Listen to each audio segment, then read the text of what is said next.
கொள்கை கொண்டு பேச்சு மொழியால் தமிழ் போலிணைத்திரோ. செம்மாப்பு கவிப்பான சிறந்தீரோ.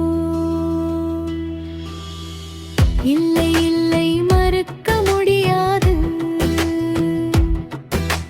வல்லின கவிதை கொண்டு மெல்லின இடை கொண்டு புற்றிசை போல் வந்து குவிந்த தமிழே நீ முடிப்பாய்.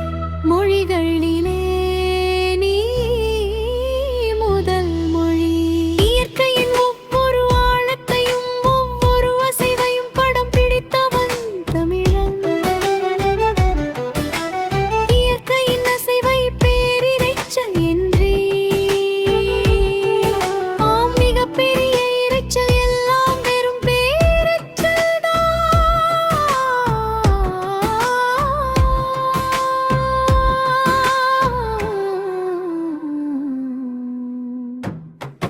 அந்த கவியாழம் கண்டோம் மழை விழும்போது அந்த ஓசை இசையினை தாளத்துடன் அது பண்பாடி வருவது.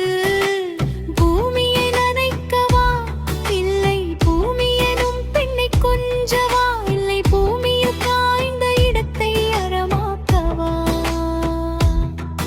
என்ற சிந்தனையோடு கவிகள் மலர்விங்கு போல் பாய்ந்தோட தேன் சுவை சொட்டும் தமிழுக்கு இன்னுயிர் சேர்த்த எத்தனையோ தமிழ் புலவர்கள் நீந்த கொடையது.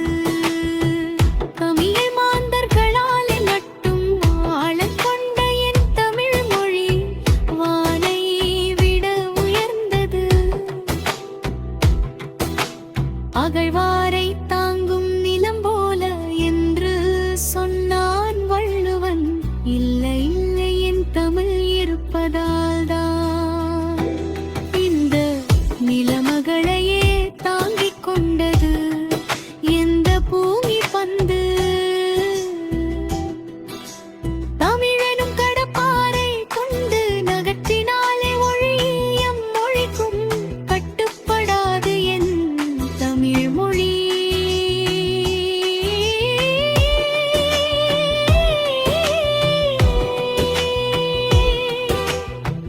தமிழில் வேதங்கள் ஓதுகின்ற பகுதிகளில் எல்லாம் நீர் வளங்கள் எப்படி சிறக்கின்றன.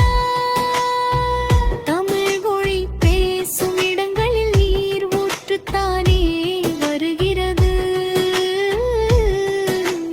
என்ன ஒரு இயற்கைதானோ முருகந்தே பட்ட இடமெல்லாம் தண்ணீர் பொங்கியதா.